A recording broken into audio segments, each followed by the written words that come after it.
Lucka nummer 12 i ölkalendern och idag så befinner jag mig i Göteborg på Beersmiths och jag har teamat ihop med Dave.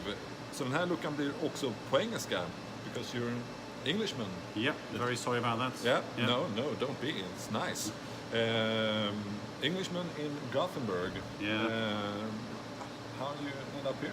Yeah, my wife is Swedish, but if you want the funny story, I'm part of what's called a Swedish genetic improvement program. Okay. So the government send over all these really pretty girls abroad, and they come back with higher quality male genes, and that's why I'm here, of course. Okay, nice. My background and my wife, but mine particularly, is more about business transformation and doing change management on large programs and on big global companies. So, and I did that for a long time, but it sort of makes people unhappy because you're forcing them to change. So about 6 years ago, me and my wife decided we wanted to do something different, and we looked around, and I've been a home brewer for 35 years, and we decided we'd start a brewery. And so the brewery is owned by me and my wife. My wife works here. Up until recently, she's been the chairman of the Gothenburg Brewers Guild. Okay. So she's active, but both of us drive it really. Yeah. Nice. And you've been here for a while now. Yeah, I think we've had the building for about 4 years. And the brewery started. Did we say that? I think it's 3 years ago.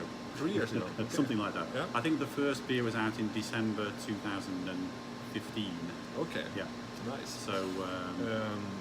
And if you look around you at the back of us, you can see a big building with a lot of equipment.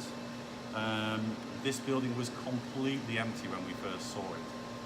There was nothing, there was no water, there was no gas, there was no lights, no drains, just nothing. So everything that's here has been put in that really about a year to 18-month period. Wow. Then you've been quite a busy guy. Yep. And besides that, you also managed to brew a lot of beers. We do. Yeah. You told me before we started shooting that you make like 60. Yeah, we make between 50 and 70 different beers every year. Nice. And often there'll be just 8 to 10 kegs of a beer with something unusual in it. Yeah. We'll split batches. I mean, our philosophy is about, we want people to go, wow. That's really what we're about. We want people to try different things, get out of the box of lagers and IPAs. And we want to do things that really challenge you. If you've not tried the Great Deceiver, then try the Great Deceiver, because it really blows you out of your box. Yeah, that's David's lined up quite a few beers here on the table, and this is the Great Deceiver, and the reason for the name is it's a stout, but it deceives you because it's a white stout. Yep. So you don't think that it's a stout, but it tastes as good as a stout, but it's completely white. Yeah, it's a mind trick. Yeah. You look at it, it's a pale ale. Yeah. You smell it and taste it, it's a stout. Yeah. And it just completely confuses you, and that's the idea. And that's what we want to do. Yeah. We want people to try different things. So we have a massive range from award-winning folk ale all the way through to stouts, which are 15.5%. We have fruit beers, we have sour beers, we have beers with lots of additions in them. Yeah. And that's one of the beers that we'll try today. Yeah. Nice. So, and as well as that, we also do standard beers. I'm a real fan of English style beers. So we have some real classic beers like this one here with our old logo, which is called Old School.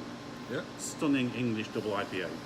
And that's what we like doing as well. Yeah. And talking about the old logo, something that can be quite deceiving sometimes is your name. Always have a different name. You start off as West Coast, and then you became West Coast Beersmiths, and then you became Beersmiths. So What's the story? What's the story? Why this name changes? Well, we started out with the company name and the trading name as West Coast Bryggeri. And that really didn't work. After a year, we found that people were a bit confused by it when we asked and did some research. So then we changed to West Coast Beersmiths. And we changed all the logo and everything, and the style of the labels. And we applied for trademarks, and then we hit a trademark dispute with Pernod Ricard. So Pernod Ricard have a trademark for West Coast coolers. Okay. So then we changed it. We had no choice. We couldn't get protection. Now we have all the trademarks, and we're just Beersmiths. Nice. Yeah, which is a great name. Yeah. It's exactly what we do. Yeah, it's perfect. Yeah. And it's difficult fighting the big dragons. I had a little bit of fun with them, but there was no way I was going to win, so we didn't bother fighting. We just had some fun. Yeah.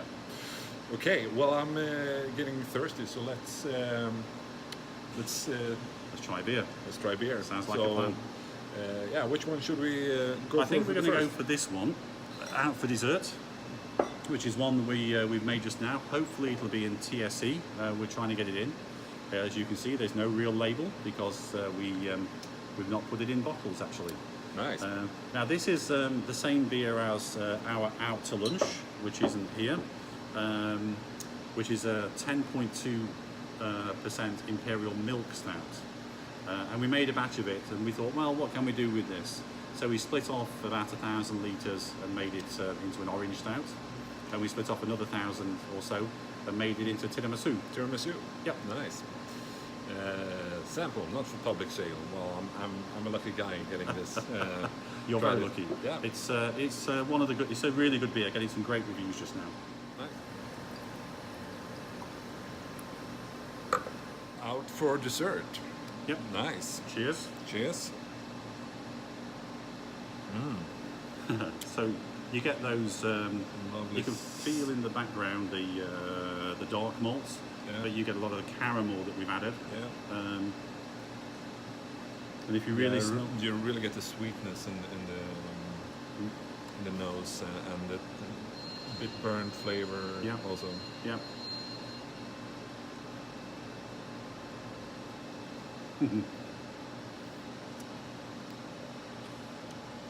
see what I mean? Yeah. So you get you get a lot of caramel. We will only use natural things in the brewery. So we will use extracts, but we won't use essences. Yeah. So the extracts in this one, we had a rum extract. Just give it a little bit of rum. Yeah, I can feel that. Yeah. And there's chocolate extract in there, just a very, very small amount. These sorts of beers are all about complexity. So we had many things just to give it some different roots to the taste buds. So you've got caramel extract, and you've got some rum, and you've got chocolate, and of course you've got lactose, which gives you the milky flavour and the sweetness a little bit. And then tied into all the dark flavours at the back. So, what do you say? When can we see this beer in the market? Well, we only made about 20 kegs, and nearly all of those have been sold. It's getting pretty good reviews. I just approached. You will find them around bars here in Gothenburg. Yep, and in some in Stockholm as well. Yeah. What about Malmö? Where I live? I don't think there's any down in Malmö. You need to talk to your bars. We try to get in down there, and we get into a few occasionally, but not in Malmö. Yeah, I have some good connections. Yeah, that would be good. And where I've seen your beers before, so Yep. Yeah, cool. I will try to do my best. Now you've made a promise. So, yeah. Oh, damn. Okay, so let's see what the other stuff. Oh, this one. You do a lot of charity also. Yeah, I mean, if you go back again to what I used to do, we were making a lot of money for shareholders, both me and my wife. And one of the objectives of the brewery for us is that we give things back whenever we can. So we're very open. We work with institutions. We've worked with the business school in Gothenburg and the design centre. We work with some guys from Chalmers occasionally, but we want to use charities. So we work with a company called GIL, who look after disabled people.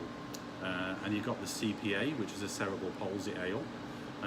But we just launched this, not just launched, about a year ago we launched this beer, which is retard beer. And this is a New England IPA. The whole objective of this is to promote GIL. So we run events in bars and we put things on tables where people talk about the problems that disabled people have getting alcohol. Maybe even simply just getting into the bar. A lot of bars you can't even get in. Yeah. And if you've got cerebral palsy, people think you're already drunk when you've not even had a drop. And they should have the same rights and opportunities that we get. Yeah. So we work really closely with them. It's a great thing to do, actually. That's nice. Yeah. I'm doing this this year in collaboration with the Malmö Beer and Whiskey Fair. And you're going to participate this year also? Yeah, we're always down there. We work with Glenn. Glenn's a great guy. Yeah. We'll be there, same stand, same location, same whatever, 16, 18 great beers, things to challenge you with the green hop lights, which of course is our trademark, which not a trademark, but it's a thing we always have. Yeah. We're the first and we want to be the only ones. Yeah.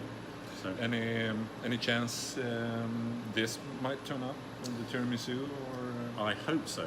Yeah. I kept a few kegs back, so the Nice. idea is that this is down there, and we are trying to get it into sustainable lager. We've got a conversation going about getting it into TSE. So I really hope we will, because it is a very, very, very good beer. Yeah. Yeah. What else in the future? What's in the? We're very stable as a company. We just want to keep experimenting and doing interesting things. We make about 150,000 litres saleable beer with 3 people in the brewery. So we're now starting to expand. We have a new assistant brewer starting, hopefully January, with a PhD. Okay. So she can help us really move things forward. We just want to keep doing the same things. Yeah.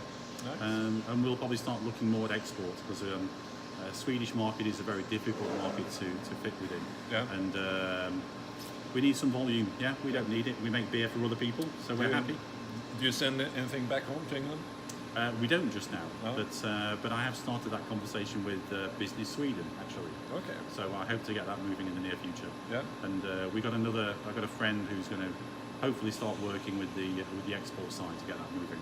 Well, you want to do something different, so let's open up a couple of more beers in this calendar before we round up. So, okay, what's next? So how about we do something very English, and we go for an English double IPA with our old logo, called Old School.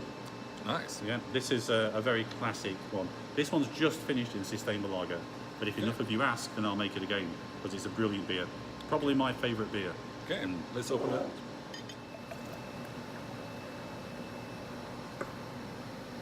Okay, let's go old school then. Yep. Skål. Skål.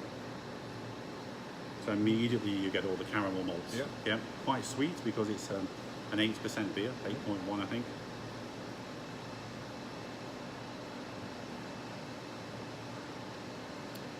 You get a little bit of spiciness. We wanted it to be old in style.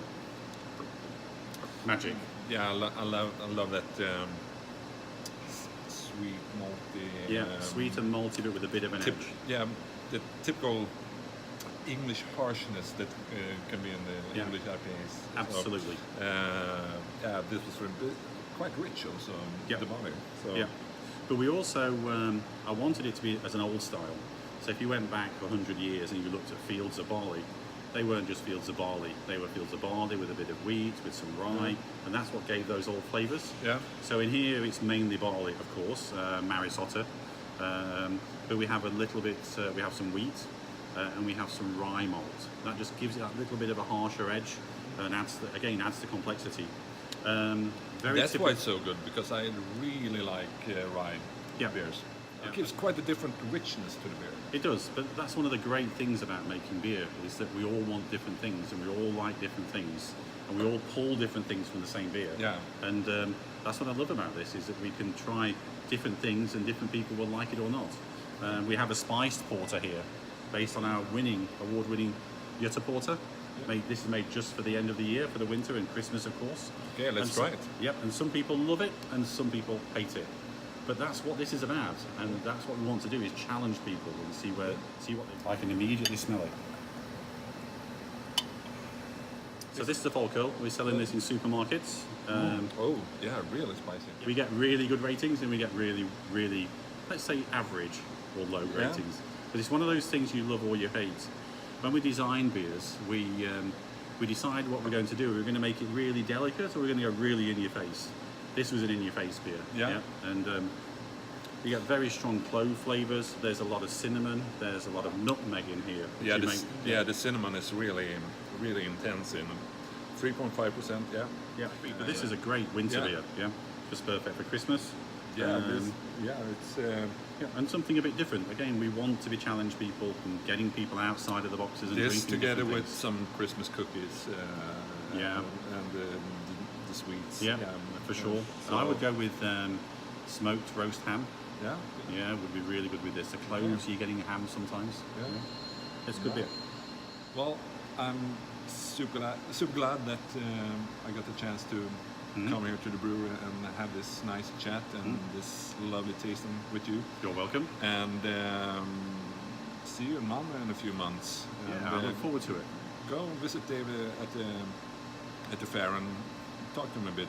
He's quite fun guy, so you will get a lot of stories also, I promise you that. So one thing I'm good at is stories. Very sorry. Yeah. I try not to bore you. But no. Okay. So we wrap this up and say cheers Yep. and Merry Cheers. Christmas. Merry Christmas.